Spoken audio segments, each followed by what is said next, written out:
this video, I'm going to share with you the hidden cost that you never thought of when it comes to building a house. I'm going to share with you the mistakes that I personally made, my clients have made, features you'll want to put in the house, selections you'll want to make, and most importantly, some things that you can do to improve your lifestyle while living here that bring you value when you sell it.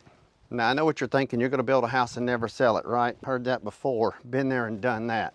But the cost that you're going to look at are impact fees. That's the first and foremost, because a lot of people don't realize there is an impact fee. There's city, there's county, there's parish, and they will charge you just to make an impact on the ground, if you will. And you have to know what those fees are. You also have to check with your city, your county, your parish, and ask them what the setback lines are on that lot if it's not already developed. Now, it's one thing if it's a builder and you're buying a spec home, but I'm talking about building your own custom home. And when you do that, when you buy that land, even before you buy that land, I'll put a link to my land videos if you haven't seen those.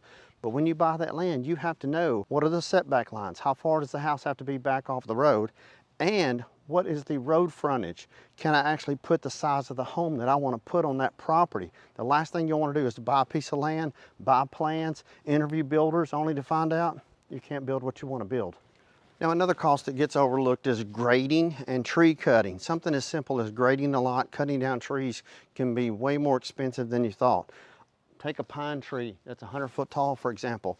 Those things will run you anywhere from $500 to $600 to have removed. And if you've got 10 or 12 of those on your lot, that can add up real fast. But when it comes down to it, you'll want to do this one simple thing. This is really, if you get anything from me, always do this. When you're building a house or even flipping a house, you'll want to add a 20% addition, a 20% override, because I promise you, you can have the biggest list, the best builder, everything. There will be things that come up, and just be prepared for that. That's why I always tell people, be patient, take your time, make your selections, and just know that it's probably going to cost you a little bit more than you budgeted for. But that's not a bad thing. Knowing that going in can help you when it comes to making your selections. And I always tell people, when you're going to build a house, always put back porches on homes. Always put some sort of covered back porch on the home. And when you do that, you always want to make room for electrical receptacles. Put lots of electrical receptacles on your back porch and in your garage. One way to do that is simply ask the builder, or if you're acting as the builder yourself, which reminds me that if you are going to be your own builder, you got to check with your state, because some states won't allow you to build your own home.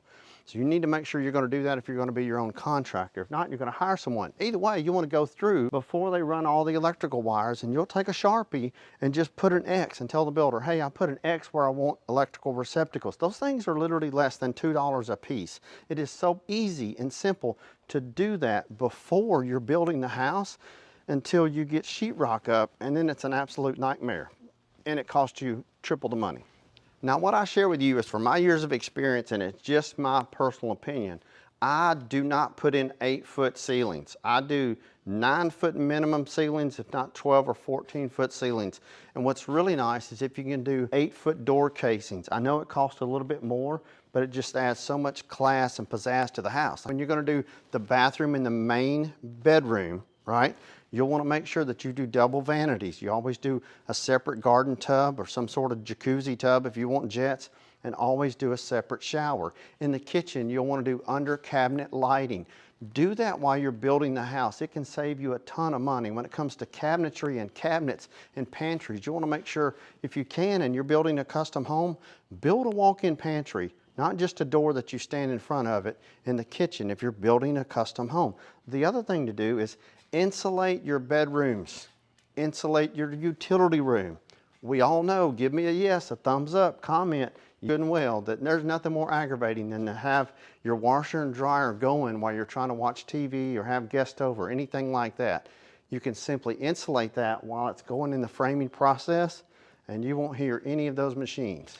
Now, some of the things that's my pet peeve are windows. Do not put cheap windows. I promise you, it saves on your utility bills. You don't want those windows fogged. We probably all have fogged windows. You can give me a thumbs up on that. They drive you crazy. You'll want to make sure you do a good quality window. You'll also want to make sure that you do a good exterior insulation. Not just insulation, but I always recommend doing brick. If you can, do an all brick house, or at the very minimum, do brick and some hardy board. It's an absolute phenomenal insulator, and it lasts for a lifetime. And look, if you can, when possible, don't put the garage door on the front. If you have enough lot size, put that garage door on the side. And you also, if you're in a neighborhood, you'll want to make sure that garage door is on the opposite side of your neighbors. Have you ever had one of these houses or seen these houses, or maybe you live in one of these houses and you don't like these houses? And what I'm talking about is how a builder will put the garage on a house on the front, and then right next door is another garage right there. And so literally when you're outside, you feel like you're living in a damn apartment complex, right? You just paid $500,000 for a house and everybody's got frontage garages. Why builders do that, I do not know. It makes no sense to me why developers even allow that, because you have to understand, most builders are not developers. They're builders, and then you have developers. Somebody else is buying the land, cutting the dirt, and they're selling the lots to the builder. But that's one thing you'll want to look at. When in doubt, always put a side entry garage. It will help you in your lifestyle while living in the house and also help you with resale. Now, a couple of things that will help you with cost. One is adding in the cost of a privacy fence. If you're building in a residential neighborhood or even just building on a lot, if you want to put a fence in your backyard, add that to the cost, because you have to understand what you're more than likely going to do is you're going to get with a local bank or credit union. You're going to ask them if you can do a construction perm loan. That's basically where you can buy the lot, and with the lot and your plans, they will approve you for a loan for permanent financing. Now, they'll allow you to pull draws to build the house, draws of money in increments to build the house. And once the house is finished and complete, you'll get a CO, certificate of occupancy. That's a tongue twister for me, sorry. But once you get the CO, then they're going to basically appraise it, rubber stamp it, and you can go to closing just like you're buying a traditional house, and you can put that on a 15 or a 30-year fixed mortgage. Now, it depends on the neighborhood. You always got to look at those HOAs, because sometimes they won't allow you to put in different colors. Maybe you're thinking, well, I don't want to put in a concrete drive. You have to look at little things like this. What's the concrete drive going to cost you? What's it going to cost you to do after the fact? What's it going to cost you to roll it in now? So you have to understand, for every $10,000 that you borrow, whether you're getting a mortgage for an existing home, or you're going to permanent finance your new home that you're building, it's running about $64 for every $10,000 that you borrow. So if it's going to cost you $7,000 or $8,000, it may be $50 a month to add a concrete drive as opposed to just having a gravel drive. But if you really want a concrete drive, cash is king. It's hard to save up that money. Once you get it saved, you may not want to put that on a driveway. And instead, roll that into the actual cost of the house. It will increase the appraised value of the home, and the lender can lend you the money and have it all included. Now, one of the things I want you to do, is this good stuff? If so, give me a thumbs up, subscribe. I do all kind of videos on all kind of construction, real estate, you name it. My name is Wayne Turner. Forgive me, I didn't introduce myself. Been in the real estate business for 30 plus years, and I've just helped thousands of people. One of the things you'll always want to do is put a pedestrian door. That door goes into the garage. Let me show you. As I walk through this door, I'm in the garage. What's cool about that is every day when I come home, I don't have to pop that door. I don't have to go in my front door. Most people don't go in their front door. You'll probably agree. If so, give me a thumbs up and say, I don't go in my front door. I go in my side door, my garage door. But one thing for me is I don't like to open up my door constantly, but I'll pull in. Now, this is a front entry garage. It doesn't matter if it's a side or a front entry. You'll want to do a door. That way you can do a nice little walkway around the side, and you can come in this door every day, every afternoon, washing your car, anything like that. It just makes it super accessible, just a nice little feature. And at the end of the day, it's just a door. It literally, that's less than $1,000. And look, do yourself a favor. Do not cheat on floors. Don't go cheap on floors. Don't go cheap on windows. Don't go cheap on light fixtures, and try to keep things neutral. You can change colors of rooms, but you can't change that floor. It's going to cost tens of thousands of dollars to literally floor a house. This is 2,300 square feet.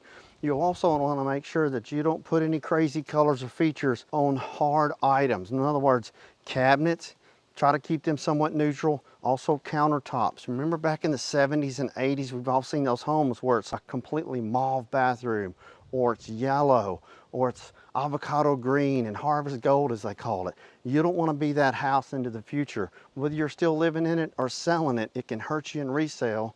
And at the end of the day, when it gets dated, you'll just have to change it. It costs you more money. Now, when it comes to hiring contractors and subcontractors, the last thing you'll want to do is hire the cheapest one. You got to ask them for references, ask them for other homes they've built. Call those people, knock on their doors, ask if you can go inside the house, ask the builder for plans, ask the builder if you see a plan or floor plan that you like, have they built that home before?